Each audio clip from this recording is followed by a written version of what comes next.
Welcome back to another video. My name is Kurt, and today we're going to talk about how we use the restroom in the van and how we shower in the van. If you don't know, we live in a RAM PROMASTER van. This is 80 square feet and we have a family of 4. So over here is our trusty composting toilet that we love.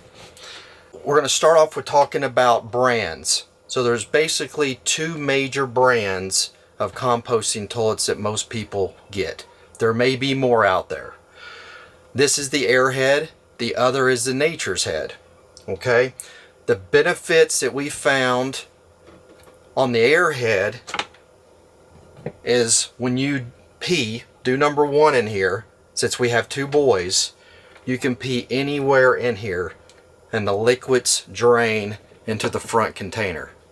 On a Nature's Head, it has a little area in the front that you have to aim and pee into to get the liquids into the front. If not, we call it the trap door. So you open the door here for number 2, and if you get liquids in there, then that gets into your composting, into your number 2, and that's a no-no. So that's one big factor why we went with Airhead. Second factor is the pee bottle. So on a Nature's Head, you actually have to lift the top and you see your compost in order to lift the container out to change it.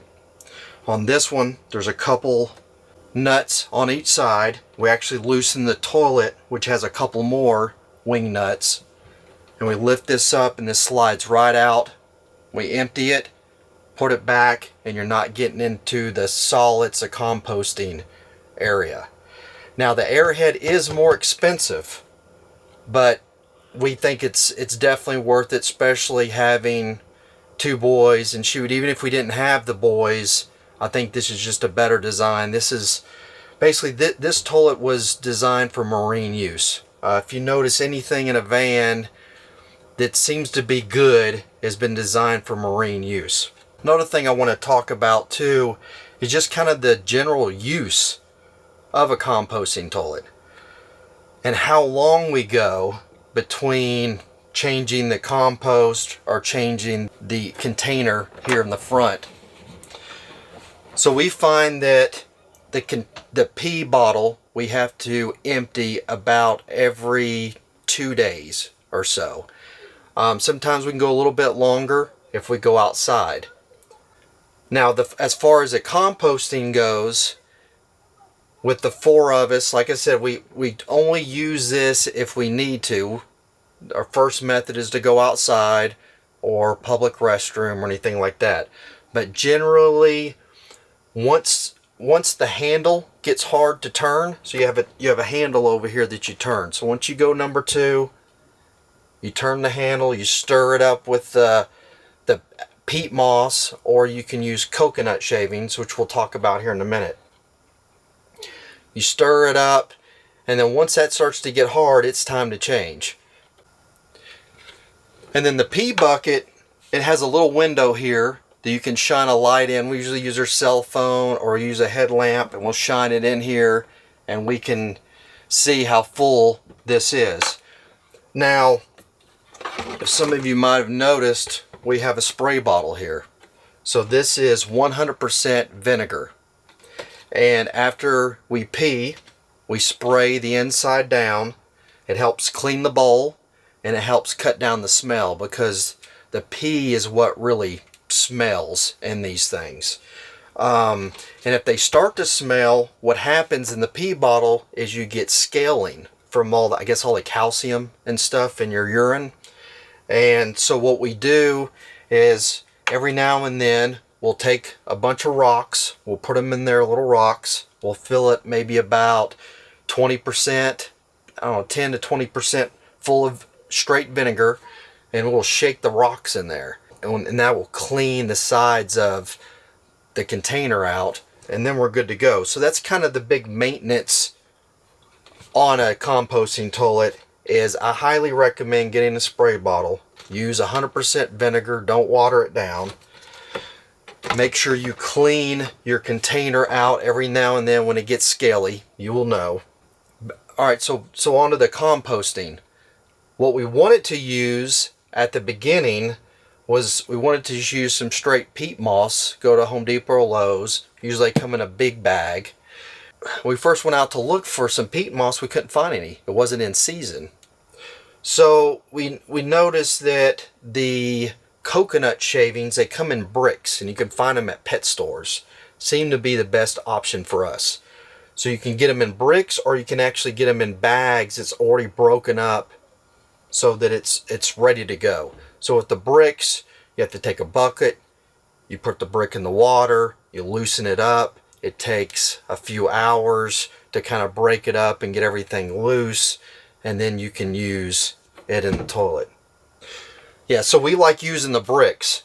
They're more compact, they're cheaper, they take a little bit more work because you got to put them in a bucket, put water in them, they expand, break them down.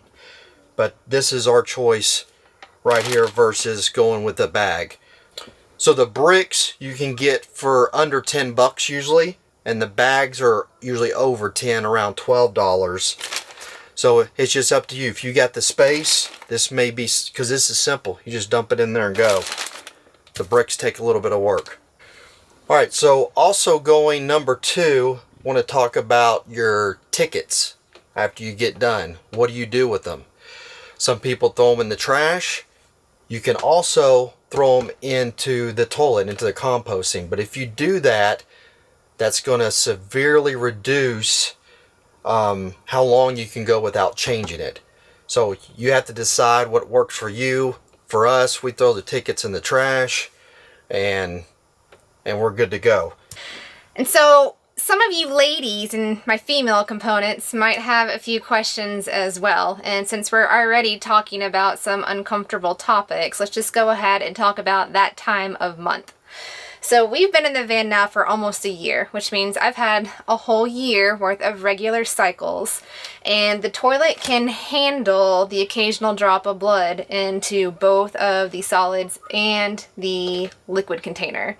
It doesn't affect the liquid container much at all, and as far as the composting part of it, Kirt didn't mention, it is vented and it's sealed, so we have air that's constantly getting pulled out. There's a fan in there and it's vented out the side of the van. So that helps break down all of the solid and the liquid that's in there, and if you turn it regularly as well, that helps keep it dry. You cannot put any of your feminine products in here. It will not break down. It doesn't matter if it's organic or not. It'll just delay the process and or contribute to any smelly things that might happen. So all feminine products go in the trash, just like they might at any other normal household or toilet that you find in public places as well, that ask you not to put feminine products in there. As far as cleaning the toilet goes, very simple, and it's actually easier to clean, in my opinion, than a normal household toilet. Aside from the vinegar that Kirt showed you that you spray the toilet, that's just after every use of the toilet, you spray it. But when it comes to actually cleaning it down like a normal household toilet, we use some cleaning wipes. So whether it's Clorox or Lysol wipes or some other brand, I take this pretty regularly, about once a week or so, and I wipe down all the surfaces where any liquids might come into contact. And we built in some extra storage space around the toilet, knowing that we were probably going to have to store some cleaning materials and toilet paper and feminine products as well. So that system seems to work really well for us. Alright, so I think that's enough with how to use the restroom. Let's move on to taking a shower. Alright, so let's move on to our shower methods. We have two primary methods on how we shower and get clean. The first is out the back here, and the second is around the corner using the sink faucet. But as you can see, we've got a quick connect hose that goes in right up here. We have just a garden nozzle, makes it easy to spray yourself down. Underneath here we have mixing valves. We have both a hot and a cold valve. We have a 5.3 gallon ISO temp water heater that runs on 120, so we have to turn the inverter on, and then we set a timer for about 30 minutes to let that water heat up. So we've chosen that 30 minutes for a reason. We've got this process pretty dialed down for our family of 4, and for 30 minutes, that's about how long it takes to get the water temperature just right so that we're not having to mix with the cold and the hot water. If we just turn the hot water valve on all the way and leave the cold shut off, that tends to be just perfect for us. So our first choice of showering is out the back here. It's just easier that way.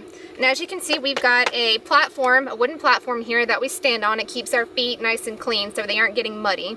And be sure to keep a pair of shoes close by so that when you're done showering, you don't have to tiptoe it back in the mud to get back in the van. If there's nobody around us and we're in a private location like we are right now, we'll just shower at the back here without any kind of privacy tent. However, if we're not in a pretty secluded area and there are neighbors and people around, we set our privacy tent up to give us a little bit of modesty, which we will set up for you when we set up shower on the front side. Man, that was refreshing. Love showering outdoors.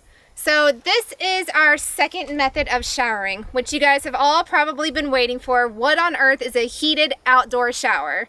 So we reserve this setup typically when it's cold outside. We've done this in 30, 40 degree weather and it's worked absolutely great, especially with the kids when they don't want to get cold showers even though we got the hot water. We found a solution.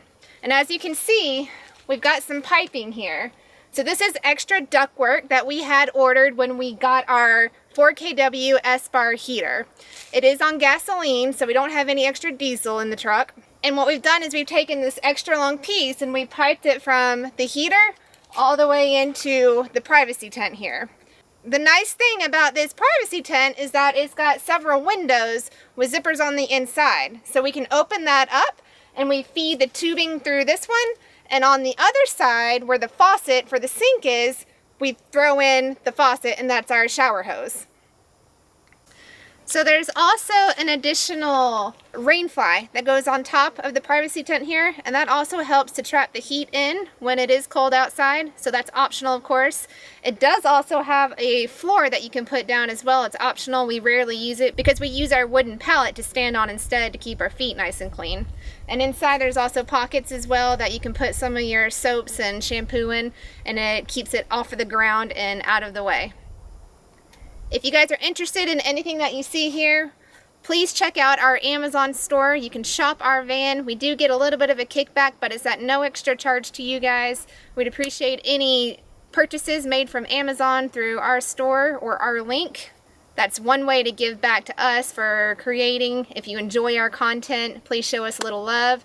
Give us a like, a thumbs up. Let us know what you think about our setup. We thought this was pretty unique. We haven't seen anybody do this. It does work great. It might not be the most sightly thing in the world, but it works and it functions. Thank you so much for watching. We will get back to you on the next adventure.